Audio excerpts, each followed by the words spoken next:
Assalamualaikum warahmatullahi wabarakatuh. Semangat pagi, salam trader. Kembali lagi bertemu dengan saya Betty Nopriana. Dalam pertemuan kali ini saya akan menyampaikan materi perihal manajemen fungsional. Bahwa terdapat 3 fungsi manajemen perusahaan dalam menjalankan proses bisnis meliputi 1. Manajemen sumber daya manusia, 2. Manajemen keuangan, dan 3. Manajemen operasional. Pertama, kita uraikan terlebih dahulu tentang fungsi manajemen sumber daya manusia.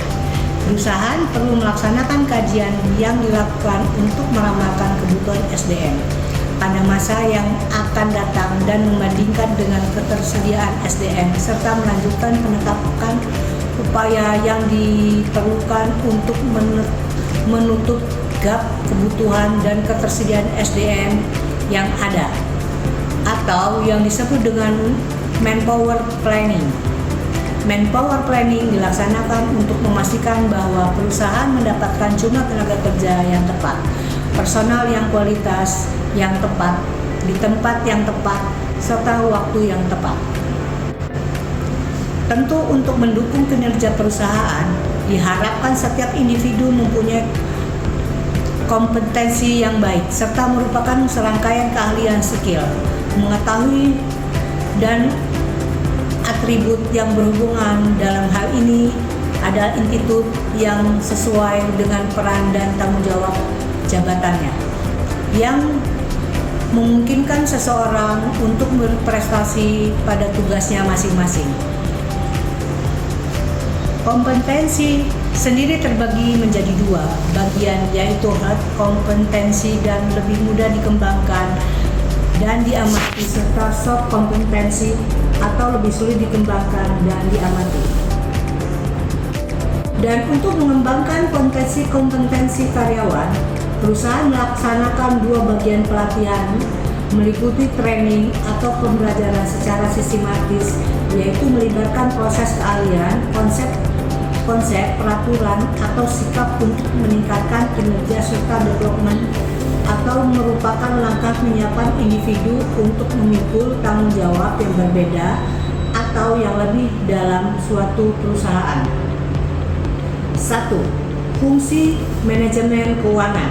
Sebagaimana kita ketahui bahwa manajemen keuangan merupakan salah satu fungsi pokok dalam manajemen perusahaan modern, bahwa setiap keputusan dalam manajemen keuangan perusahaan secara umum terkait dengan 2 bagian, yaitu sisi aset dan sisi liabilitas dan quality.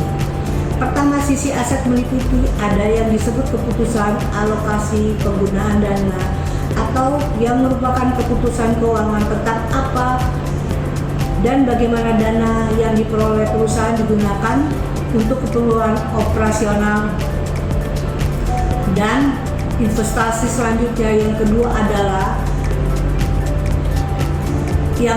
adalah dari sisi liabilitas dan quality, meliputi apa yang disebut dengan keputusan pembiayaan atau merupakan keputusan keuangan tentang bagaimana cara memperoleh dana yang diperlukan untuk keperluan operasional dan investasi. Dengan demikian, maka secara sederhana bahwa manajemen keuangan adalah rangkaian upaya yang dilakukan oleh perusahaan dalam perolehan dan penggunaan dana yang dilakukan secara optimal sehingga dapat memaksimalkan value bagi pemegang saham. Pada setiap jabatan dalam perusahaan tentu perlu memahami kondisi keuangan perusahaan, yaitu mana laporan perusahaan terbagi menjadi beberapa laporan meliputi laporan posisi keuangan, laporan rugi laba, dan laporan arus kas, laporan perusahaan ekuitas, laporan keuangan internal. Dengan demikian, maka informasi yang tercatat dalam laporan keuangan akan dianalisis, yang hasil analisisnya akan membantu manajemen dalam mengambil suatu keputusan. Fungsi manajemen operasional. Kegiatan operasional dalam perusahaan meliputi on-farm dan off-farm.